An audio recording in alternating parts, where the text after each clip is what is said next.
A los 74 años, descubrí que mi propia hija me estaba robando poco a poco, riéndose a mi lado, fingiendo amor mientras vaciaba mi vida. Cuando todo salió a la luz, fue el hombre más inesperado quien me salvó de hundirme de una vez por todas.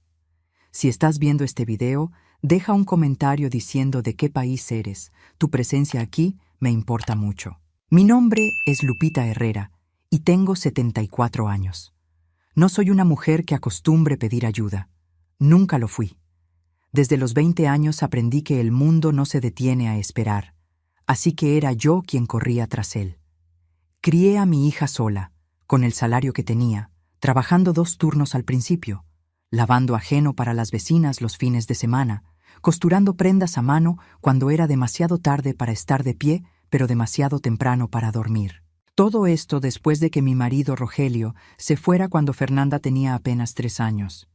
No fue muerte, fue elección suya, y fue de mi parte decidir que aquello no me iba a quebrar. Pasé décadas construyendo una vida que fuera mía.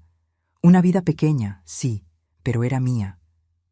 Tenemos una casita en la colonia Lindavista, en Querétaro.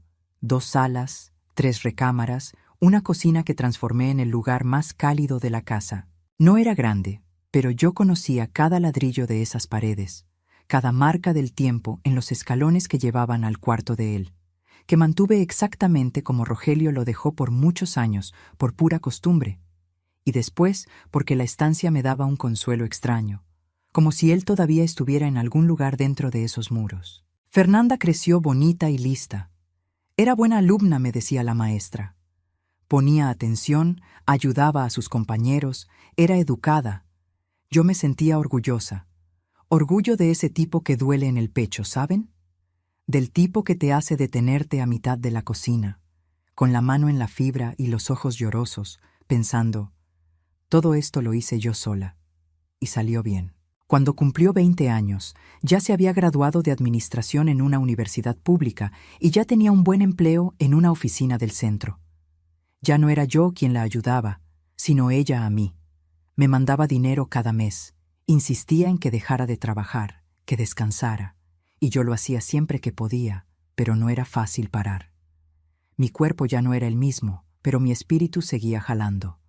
Todavía quería contribuir, todavía necesitaba sentirme útil. Los años pasaron como pasan para quien no se detiene a contar. Fernanda se casó con un muchacho llamado Lucas, un joven guapo, educado en apariencia, una boda bonita en una hacienda a las afueras. Fui madrina de mi propia hija, algo que disfruté más que cualquier otra cosa en toda mi vida. Lupita, sí, le puso mi nombre.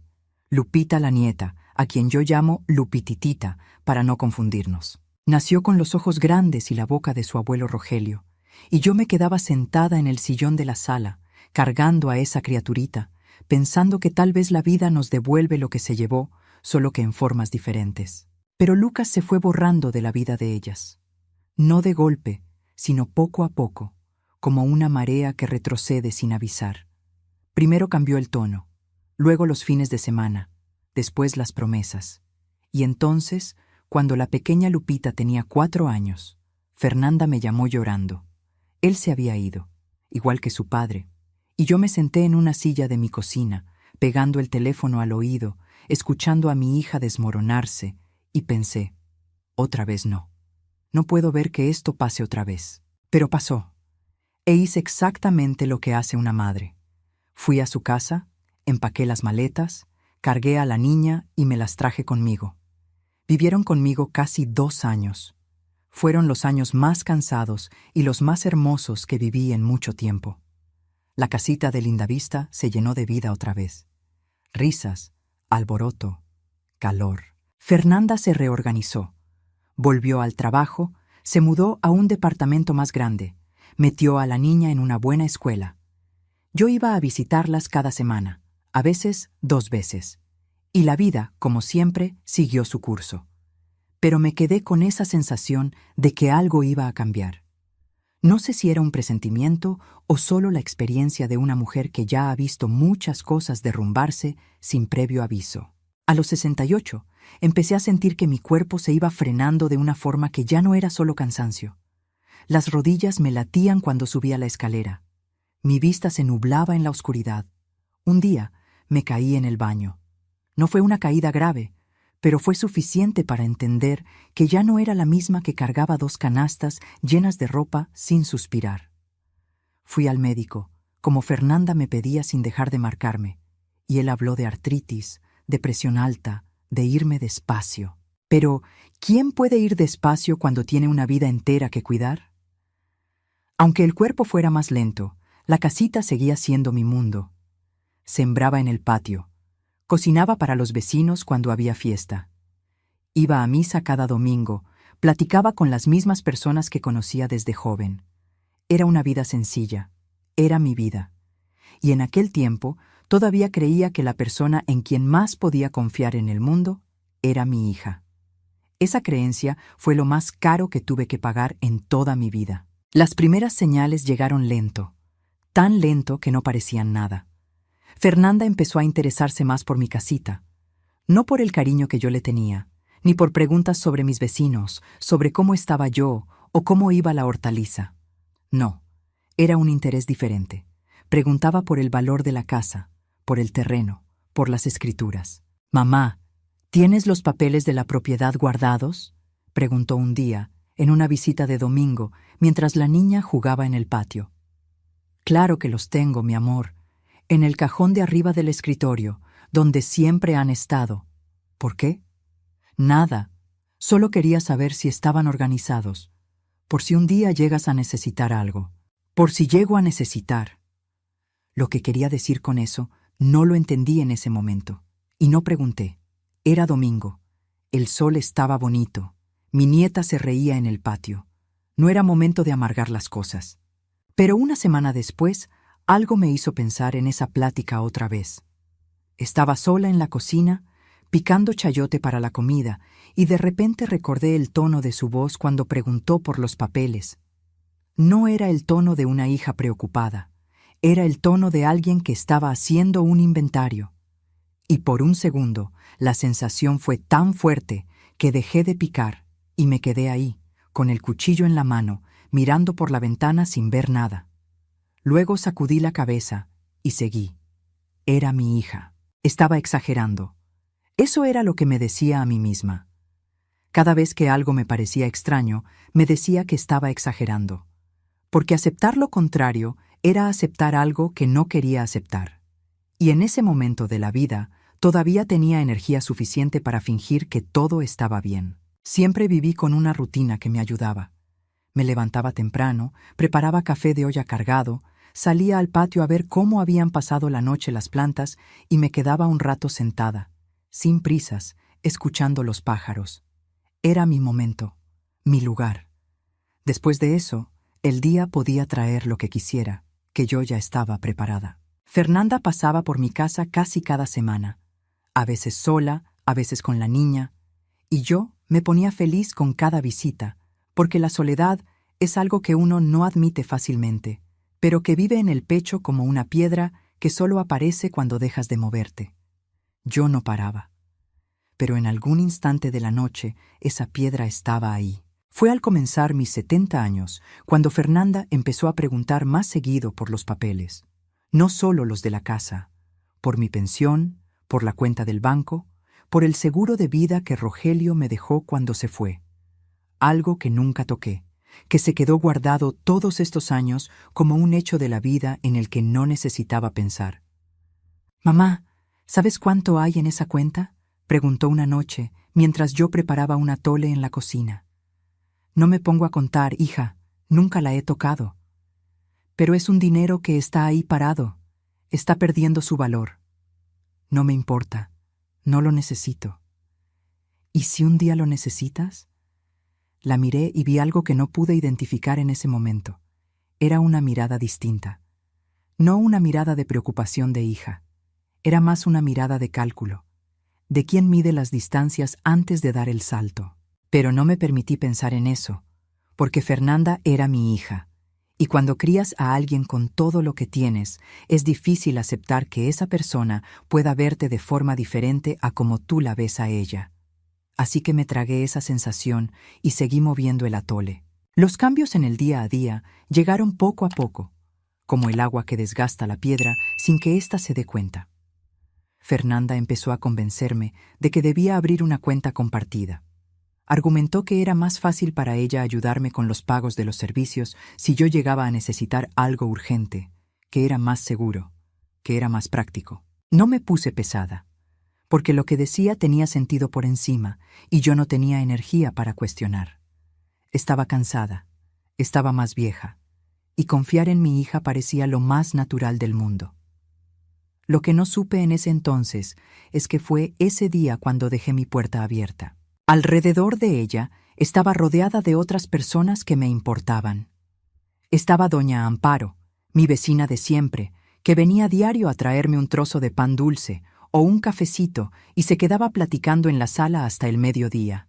Estaba el padre Marcos, de nuestra parroquia, que me conocía desde joven y que siempre me preguntaba no solo cómo estaba, sino cómo me sentía por dentro. Estaba don Enrique, un hombre de unos 70 años que vivía 2 casas adelante y que cada fin de semana venía a ayudarme con el patio sin que yo se lo pidiera, solo porque era vecino y porque era un hombre de bien. Yo veía a esas personas y pensaba, ellos son los que están aquí, ellos son los que no se van. Pero Fernanda estaba más cerca. Era mi hija. Y no me di cuenta, hasta mucho después, que estar cerca no significa estar a salvo. Los primeros meses con la cuenta compartida fueron normales.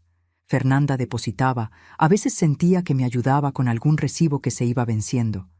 Pero poco a poco, los movimientos en la cuenta empezaron a verse diferentes. Un retiro aquí que no era mío, un cargo allá que no reconocía. Y yo, con la memoria ya un poco más confusa que antes, no estaba para cuestionar cada cosa.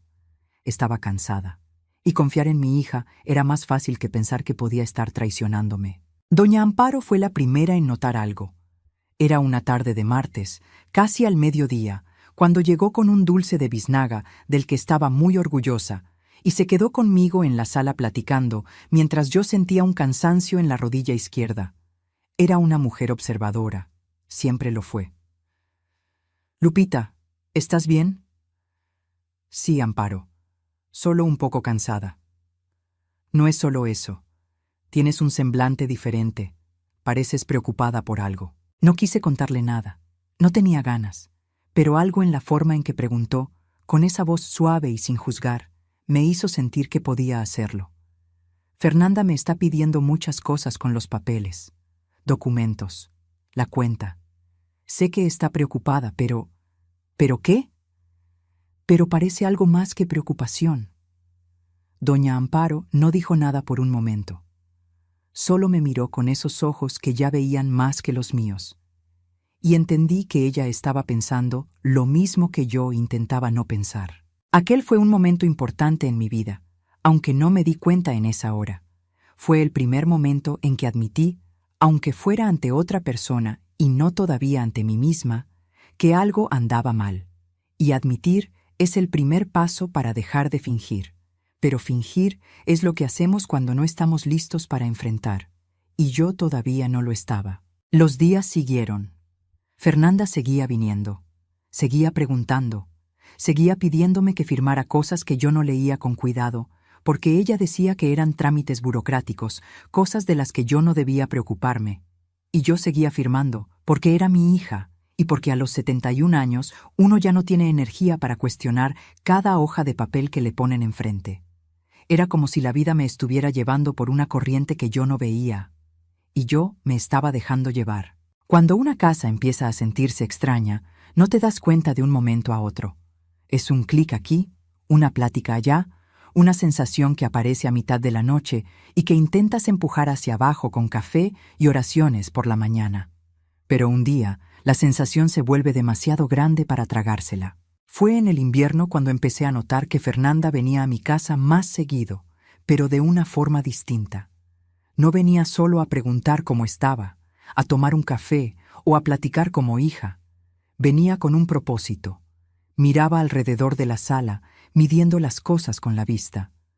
Preguntaba por el ropero antiguo que fue de mi abuela, por la vajilla de porcelana que guardaba en la vitrina desde antes de que ella naciera, por los cuadros en la pared. Mamá, ¿estos cuadros son originales? ¿O son copias? No sé, mi amor. Siempre han estado ahí. Podrían valer algo. Algo. La palabra se quedó resonando. No parecía preocupación, parecía una evaluación. Mi nieta, que tenía 12 años en esa época, venía con menos frecuencia ahora. Fernanda decía que era cosa de adolescentes, que tenían que distanciarse un poco para que se enfocara en la escuela. Yo no cuestionaba mucho, porque la adolescencia es un tiempo extraño que conocía lo suficiente como para saber que no se resuelve nada presionando. Pero la extrañaba. Extrañaba a esa criaturita que se acurrucaba en mi regazo y me decía, «Abuelita linda». Extrañaba esa risa que llenaba la casa de una forma que ninguna otra risa lograba. El primer momento en que la cosa se volvió más real fue un jueves por la tarde. Fernanda estaba aquí. Llevaba en casa conmigo desde el mediodía, sentada en la mesa de la cocina con el celular en la mano, escribiendo. Yo estaba en la sala, en mi lugar de siempre, con un libro en la mano, pero no estaba leyendo. Solo estaba sentada, como a veces hago cuando el cuerpo pide descanso pero la cabeza no se calla. La puerta de la estancia estaba entreabierta, y la escuché. No estaba escuchando a propósito, pero el sonido llegó a mí como si hubiera salido a buscarme. Sí, mi mamá todavía está bien, pero no va a durar mucho con esa memoria así. El doctor dijo que va a empeorar. No, no está firmando nada sin que estemos juntas. Yo me voy a encargar de eso. Dejó de hablar por un momento. Luego continuó, en un tono más bajo, más calculado. La propiedad vale más de lo que estás pensando. El terreno es grande, y ella no sabe cuánto. Si vendemos ahora, con el precio que tiene el mercado, se puede repartir bien. Sí, lo sé. Pero tiene que ser con calma. Mi corazón se detuvo por un segundo. No fue un choque, fue más como una pieza que encaja, como si las partes que no tenían sentido durante meses se hubieran unido en una forma que yo conocía, pero no quería reconocer. Mi hija estaba planeando vender mi casa. La casa que yo construí, la casa que pagué con mis propias manos, la casa que era la única cosa en el mundo que podía decir que era mía con toda seguridad. Y no pensaba decírmelo. Esa noche me acosté en la cama, a oscuras, y me quedé pensando. No lloré. Era demasiado para llorar. Era un peso que se te sienta en el pecho sin dejarte respirar bien. Y lo que haces con un peso así es quedarte quieta e intentar entender cómo llegó hasta ti sin que te dieras cuenta. Pensé en cómo crió a Lupititita, en cuánto la amaba yo, en cuánto estuve dispuesta a soltar y confiar, y pensé que tal vez lo había hecho todo mal, que tal vez no le enseñé bien. Pero no. Yo conozco a mi hija, o pensaba que la conocía, y esa es la parte más dolorosa de todo. No es la traición lo que más corta. Es descubrir que no conocías a la persona que creías conocer. Me quedé acostada por mucho tiempo después de que el mundo se quedó en silencio. Las horas pasaban y no podía dormir. Pensaba en todos los momentos en que estuve con ella y no vi lo que tenía frente a mis ojos. Todos los momentos en que me sonrió con esa sonrisa que creí que era amor y que tal vez era otra cosa. Tal vez era paciencia. Paciencia de quien espera el momento justo para dar el salto. Y yo estaba ahí, vieja e ingenua, sin ver nada. Pero algo dentro de mí, algo que todavía no reconocía como fuerza, empezó a moverse esa noche. Algo que no era solo dolor, era coraje. Era un coraje callado, de ese que no grita pero que se instala en el pecho y no sale fácil. Y ese coraje fue lo que me iba a mantener de pie en los días que vinieron después. Pasé casi una semana sin poder mirar a Fernanda, sin sentir esa piedra en el pecho. Vino a visitarme el sábado, como casi siempre, y me quedé en silencio la mayor parte de la visita, respondiendo sus preguntas con las respuestas más cortas que podía dar. No me preguntó si estaba bien. No me preguntó por qué estaba tan callada. Solo se quedó mirando los muebles de la sala y tomando café. Fue entonces cuando decidí que necesitaba hablar con alguien en quien confiara de verdad. Busqué a doña Amparo a la mañana siguiente, un martes lluvioso que siempre me gustaba porque era un día para quedarse adentro sin culpa. Había un clima frío que no te invita a salir. Fui hasta su puerta con un pan de pulque que horneé en la mañana, algo que siempre hacía para ella, y me invitó a pasar con esa hospitalidad que tenía desde siempre. Su casa era pequeña igual que la mía, pero estaba llena de color, de fotos, de olor a ajo y jitomate. Me hizo café y se quedó mirándome, sin prisas, como siempre hacía cuando sabía que yo traía algo guardado. Estaba intentando encontrar las palabras correctas cuando ella habló primero. «Estás guardando algo, Lupita, desde la semana pasada», y ahí solté todo. La plática que escuché, los papeles que me pedía, los movimientos en la cuenta que no reconocía. No me puse histérica, no grité. Solo hablé con una voz baja y cansada, como quien cuenta una historia que no desearía que hubiera pasado. Doña Amparo escuchó sin interrumpir. Solo cuando terminé se quedó callada un largo rato, sosteniendo la taza de café que ya estaba frío, pensando. «¿Estás segura de lo que escuchaste?» «La puerta estaba abierta, Amparo. No me lo estoy inventando». «No digo que lo inventes. Te pregunto si estás segura de que no lo malentendiste». Lo pensé por un segundo, pero no. No lo había malentendido. Conozco a mi hija. Conozco el tono de su voz cuando está planeando algo, y aquel no era el tono de una hija preocupada por su madre. Era el tono de una mujer que estaba planeando un negocio. Doña Amparo asintió despacio. Se quedó un tiempo en silencio y luego dijo algo que se quedó conmigo por muchos días.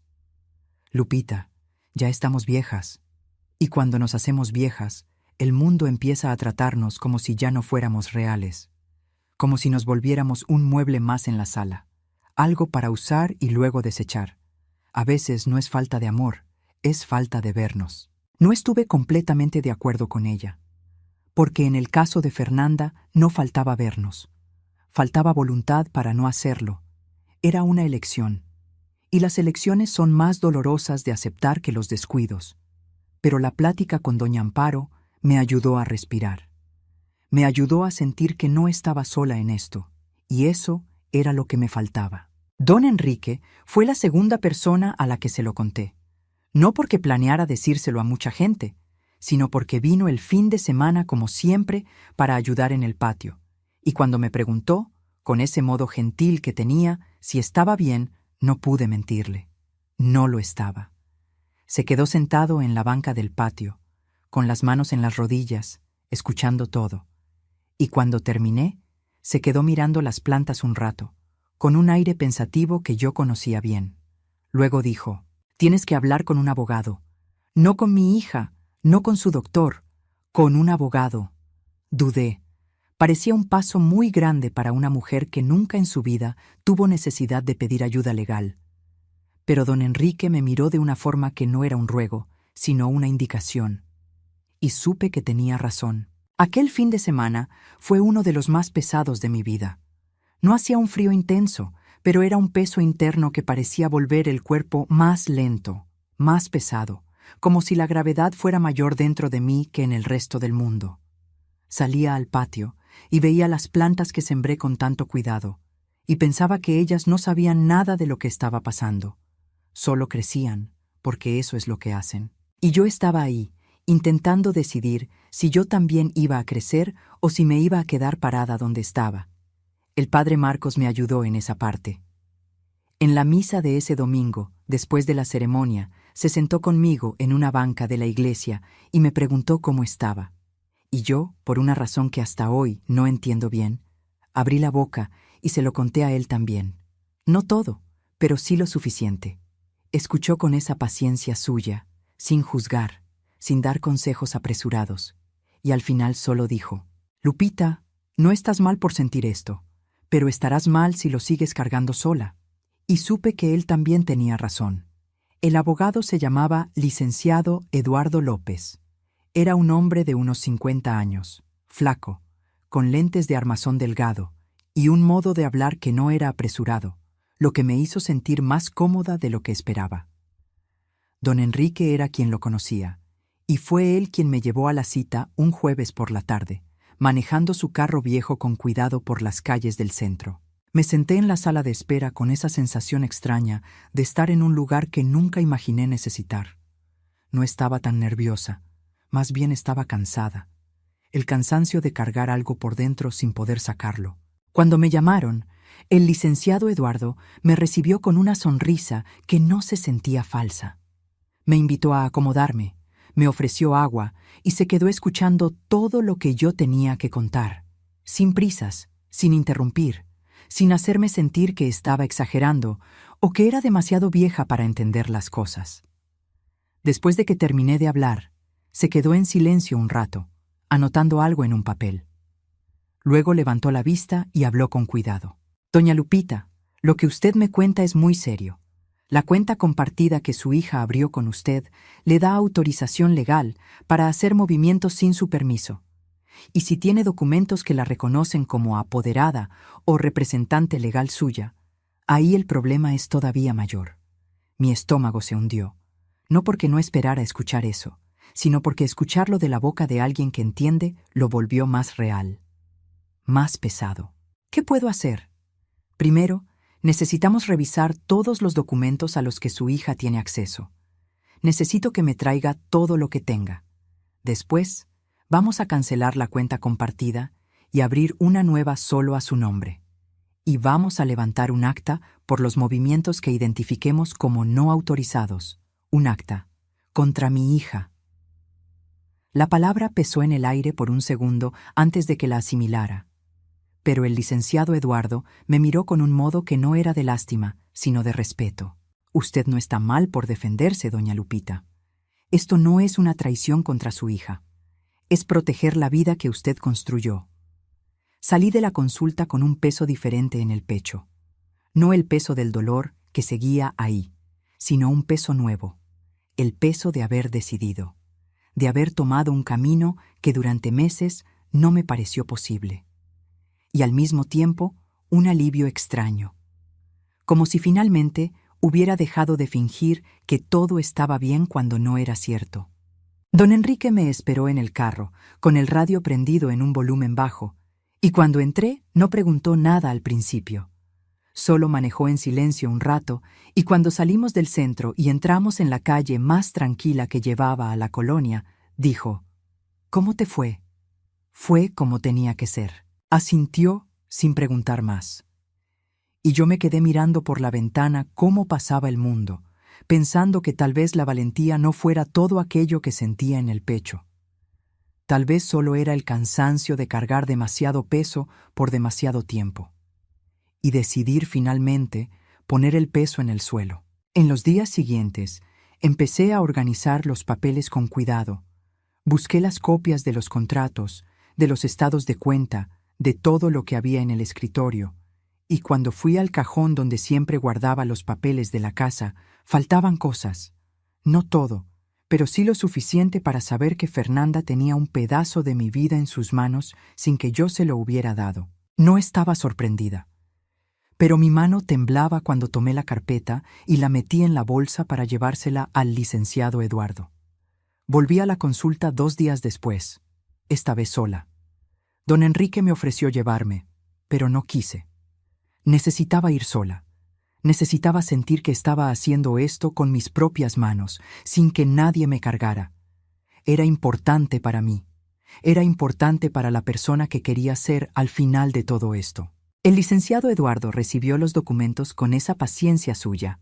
Se quedó revisando todo ahí mismo, con la pluma entre los dedos, anotando cosas, sacando dudas en las que yo no había pensado. Y cuando terminó, me miró con una expresión más seria que antes. «Doña Lupita, aquí está todo lo que necesitaba ver. La situación es grave, pero no es irreversible. Vamos a resolver esto, pero tiene que ser rápido». Asentí. No tenía miedo. Tal vez debería tenerlo, pero no. Tenía esa sensación de quien finalmente dejó de correr y decidió enfrentar. Y a veces, enfrentar es más cansado que correr, pero es más honesto. La plática con Fernanda no fue algo que planeara con mucha anticipación. No iba a pasar ese fin de semana, de ninguna manera. Pero la vida no siempre está bajo nuestro control, y a veces las cosas vienen a buscarnos antes de que estemos listos. Fernanda vino el viernes por la tarde, más temprano de lo acostumbrado. Yo estaba sentada en la sala, con un rosario en la mano, y cuando entró por la puerta con ese aire de normalidad, con esa expresión tranquila que siempre tenía, algo en mí recordó el tono de su voz aquel día en la cocina, el modo en que hablaba de mi casa como si fuera algo que se pudiera negociar. Se sentó en la silla junto a la mía y se me quedó mirando un segundo. Luego dijo: «Mamá, estaba pensando. Tú estás bien, pero con el tiempo la casita va a ser difícil de cuidar para ti sola.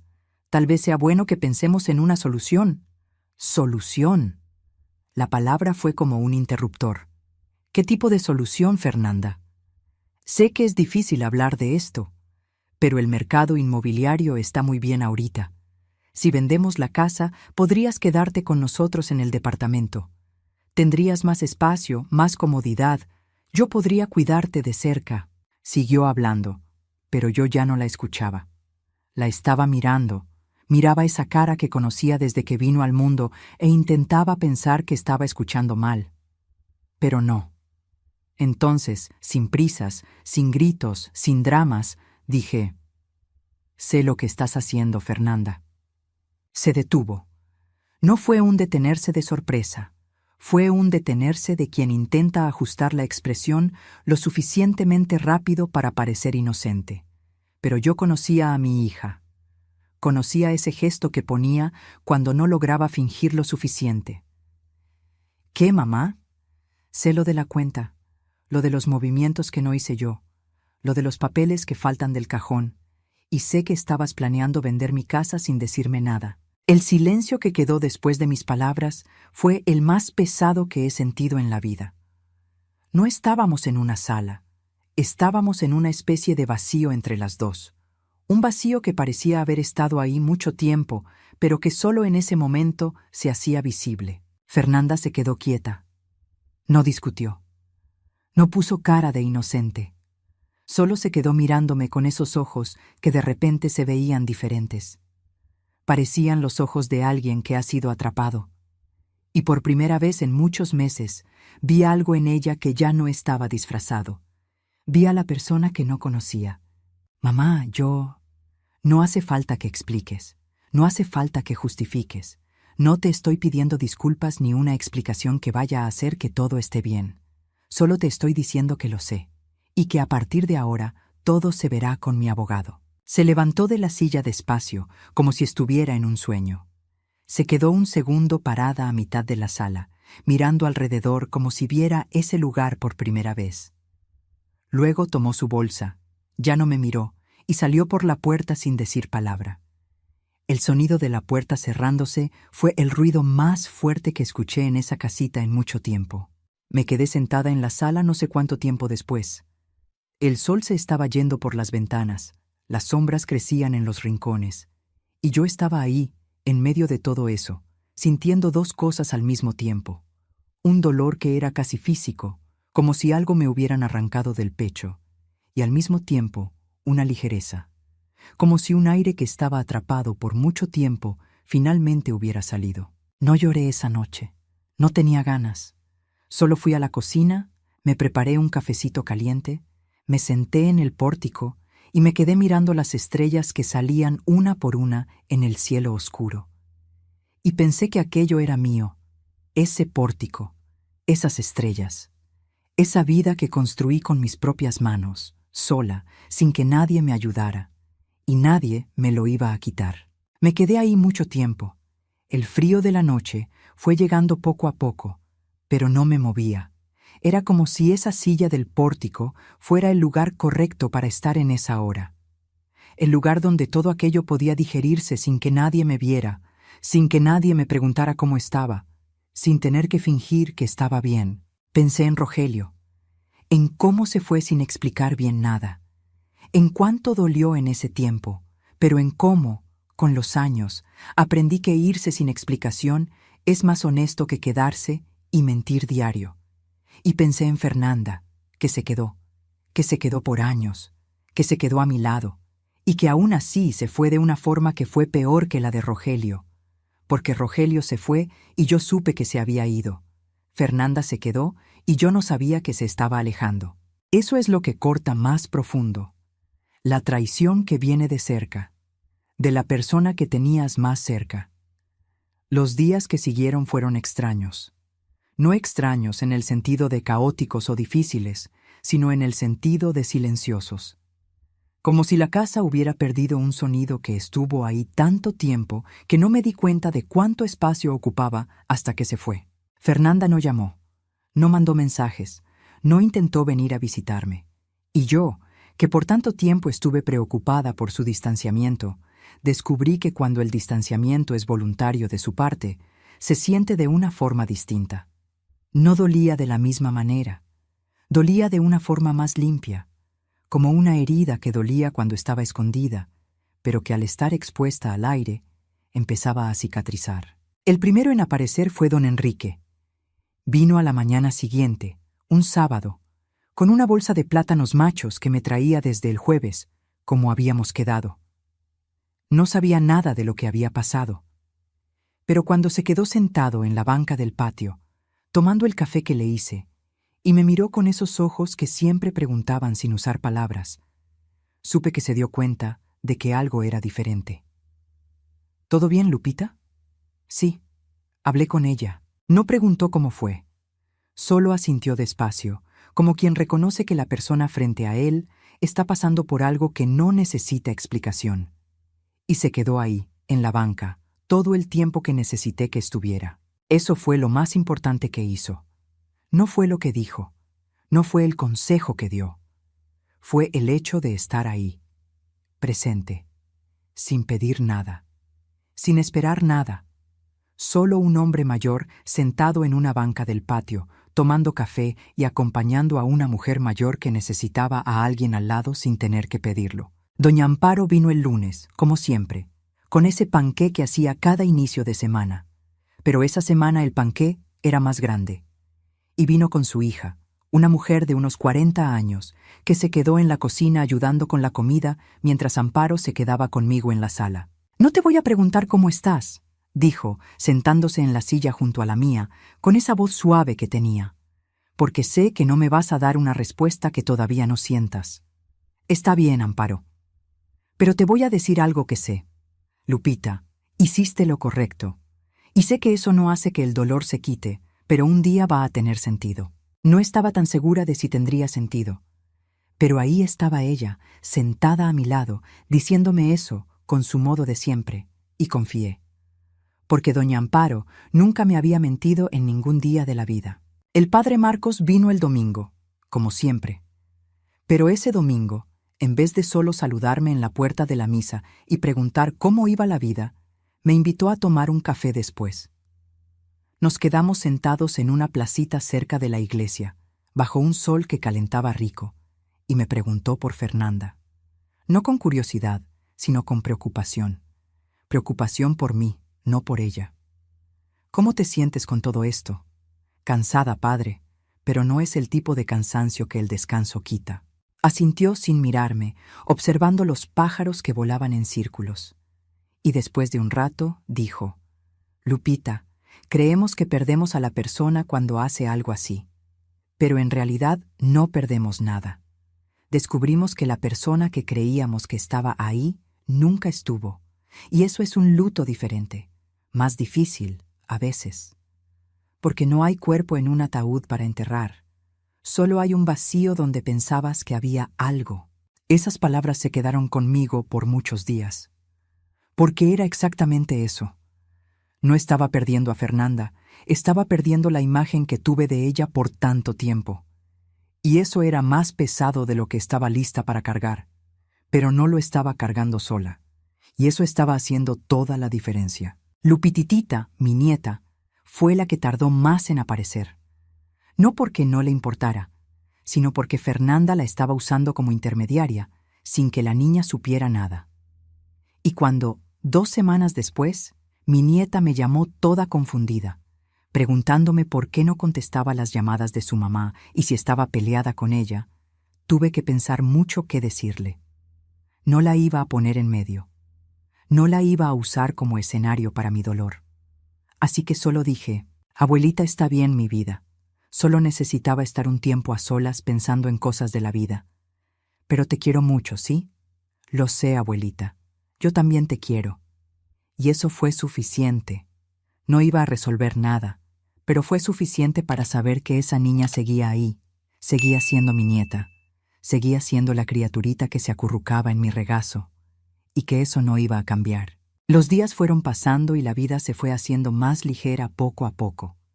No de golpe, sino lento, como uno envejece. Una mañana me levantaba y el peso en el pecho era un granito menor. Otra mañana lograba quedarme sentada en el pórtico sin pensar en Fernanda. Otra mañana le sonreía al pájaro en el patio sin tener que fingir que estaba bien. Y fui entendiendo, poco a poco, que la vida no se estaba acabando, estaba cambiando. Y no todos los cambios son para destruir. Algunos son para mostrar quién realmente estuvo a tu lado todo el tiempo.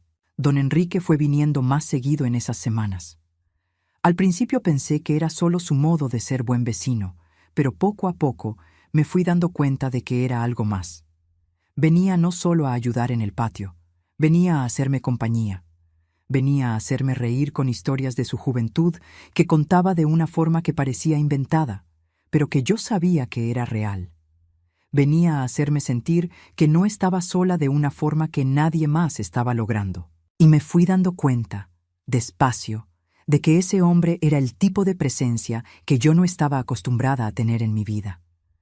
No era la presencia ruidosa de Fernanda, que siempre venía con un propósito oculto. Era una presencia callada, una presencia que no necesitaba nada de mí, solo estar. Y eso era exactamente lo que yo necesitaba. Un año después de todo aquello, estaba sentada en el mismo pórtico donde estuve aquella noche en que Fernanda se fue. Pero todo era diferente. El clima era más cálido. Las plantas del patio estaban más verdes. Y a mi lado, sentado en la misma banca donde don Enrique siempre se sentaba, estaba él, con un café en la mano y una sonrisa en la comisura de la boca que parecía haber estado ahí siempre. No voy a fingir que la vida volvió a ser la misma. No lo fue.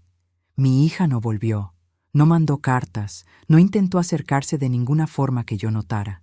Y mi nieta estaba dividida, en una posición en la que ningún niño debería estar. Pero estaba creciendo, y creciendo con los ojos abiertos al mundo, lo cual estaba siendo un consuelo grande. El licenciado Eduardo se encargó de todo con una eficiencia que me dejó más tranquila de lo que había estado en mucho tiempo. La cuenta compartida se canceló. Los documentos que tenía Fernanda se recuperaron. La casa estaba totalmente a mi nombre, como siempre debió ser. Y los movimientos que ella hizo en la cuenta, los retiros que yo no reconocía, quedaron documentados y registrados. Ya no estaba todo tan amenazado como antes. La casa era mía, y se iba a quedar siendo mía. Pero lo más grande que pasó no fue nada de esos papeles ni documentos. Fue la forma en que las personas a mi alrededor se volvieron mi verdadera familia. Don Enrique fue apareciendo con más frecuencia en esos primeros meses.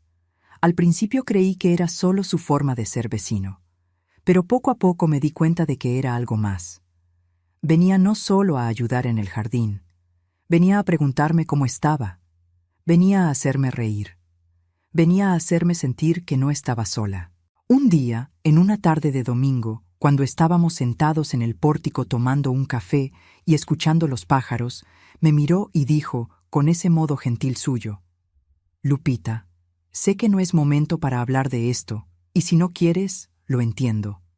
Pero me gustaría pedirte que me dejes estar más seguido por aquí, no solo para ayudar en el patio, para hacer compañía, porque creo que nos merecemos tener buena compañía». No respondí nada en el momento.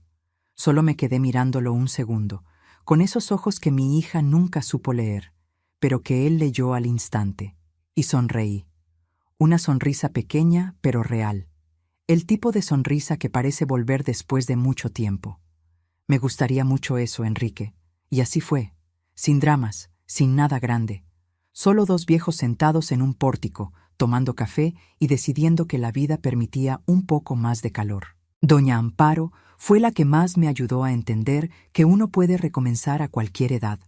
Ella tenía 76 años y estaba más viva que mucha gente con la mitad de su edad.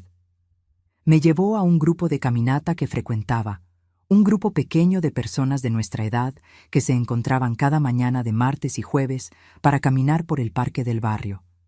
Fui la primera vez a regañadientes, con ese modo que tenemos los viejos de creer que eso no es para nosotros. Pero fui, y me quedé. La caminata no era muy larga, ni muy pesada para mis rodillas, pero la plática que surgía durante ella estaba siendo más curativa que cualquier medicina que el doctor pudiera darme. Personas con diferentes historias, diferentes dolores, diferentes tamaños de vida, todas caminando juntas por una vereda cerca del parque, compartiendo historias que parecían ser la misma historia de formas diferentes. Una de las mujeres del grupo, una viuda llamada Sonia, de 72 años, me contó cómo recomenzó su vida después de perder a su marido. Cómo fue difícil al principio, cómo la soledad parecía un monstruo que no se iba. Pero cómo, poco a poco, encontró cosas pequeñas que iban llenando el espacio que el monstruo ocupaba. Un libro, un nieto, un día de sol. El vacío no se llena de un momento a otro, Lupita, me dijo, con esa voz suave que tenía. Se llena con granitos, uno por uno, y un día miras y te das cuenta de que el vacío ya no es tan grande. Escuché aquello y entendí que era verdad, porque era exactamente lo que me estaba pasando. Un granito a la vez, la vida se estaba llenando de nuevo. Cuando Lupititita finalmente vino a visitarme, fue en una tarde de sábado en la que el sol entraba por la ventana de la sala de un modo que parecía dorarlo todo. Entró por la puerta con esos ojos grandes que recordaban tanto a su abuelo Rogelio, y cuando me abrazó fuerte, más fuerte de lo que me había abrazado en mucho tiempo. Y supe, sin que tuviera que hablar, que estaba entendiendo más de lo que una niña de 13 años debería entender. Abuelita, mi amor, mi mamá está triste. No dije nada por un momento, solo la sostuve cerca de mí y pensé en cuánto iba a proteger a esa criatura de un mundo que a veces era demasiado cruel. Pero también pensé que estaba creciendo, y que crecer significaba aprender que las personas que amas no siempre se portan como esperas. Tu mamá va a estar bien, mi vida. Está pasando por un momento difícil, pero eso es cosa de ella, no tuya. Tú no tienes que cargar con eso. ¿Entendido? Asintió despacio, y se quedó conmigo toda esa tarde, ayudando en el patio, comiendo el panqué que hice y riéndose como se ríe cuando es niña, fuerte y sin pena. Y por ese momento, la casa estuvo llena de vida otra vez. La última noche que estuve en el pórtico, en una noche fresca que llegaba con las estrellas más brillantes que había visto en mucho tiempo, con don Enrique a mi lado, con el café caliente en la mano, pensé en todo lo que había pasado en mi vida en ese último año, en cuánto había perdido y en cuánto había encontrado. Perdí a mi hija de la forma en que la conocía, pero encontré que ella no era la persona que yo creía. Y eso, por más doloroso que fuera, me dio libertad, porque ya no estaba esperando algo de alguien que me iba a decepcionar. Estaba mirando al mundo con los ojos abiertos y viendo quién estaba de verdad. Quién estaba ahí no para ganar algo, sino simplemente para estar. Doña Amparo estaba ahí. El padre Marcos estaba ahí. Don Enrique estaba ahí. Las mujeres del grupo de caminata estaban ahí. Doña María, la de la misa, Sonia, la que contaba historias, los vecinos que me traían fruta y me preguntaban cómo estaba sin necesitar una respuesta elaborada. Y Lupititita estaba ahí, con esos ojos grandes, con ese abrazo fuerte, con esa vida que apenas empezaba y que podía ser tan bonita como la mía, si aprendía a rodearse de la gente correcta. Rogelio, hace muchos años, antes de irse, me dijo algo que nunca olvidé. Me dijo que la felicidad no estaba en las cosas que uno encontraba, sino en las personas que se quedaban cuando todo lo demás se iba. Y yo, en esa época, era muy joven para entenderlo de verdad, pero ahora, sentada en este pórtico, a los 74 años, con un café en la mano y un hombre bueno a mi lado, lo entendí. La felicidad no estaba en mi casa, no estaba en la cuenta del banco, no estaba en la hija que se alejó, estaba aquí, en esta noche, en este café, En esta plática que no necesitaba tener ninguna prisa, estaba en las personas que se quedaron. Si leíste hasta aquí, te lo agradezco mucho. No cuento esta historia para darte lástima. La cuento para recordarte que la vida, aun cuando parece estarse derrumbando, siempre te está dando una puerta para salir. Y del otro lado de esa puerta, a veces, están las personas más inesperadas del mundo esperando para abrazarte. La verdadera familia no siempre es en la que uno nace. A veces es la que aparece cuando todo lo demás se va. Son las vecinas que traen pan, los vecinos que cortan el pasto sin pedir nada, los amigos que se quedan sentados al lado sin necesidad de hablar. Son las personas que se quedan. Y eso, mi amor, es lo que cuenta al final. Suscríbete al canal, dale me gusta a este video, deja un comentario contando quién fue la persona que se quedó a tu lado cuando más lo necesitabas. Y si conoces a alguien que necesite escuchar esta historia, compártela. Porque a veces saber que no estamos solos es todo lo que necesitamos para poder seguir adelante. Sé miembro del canal y acompaña todas las historias que vienen por ahí.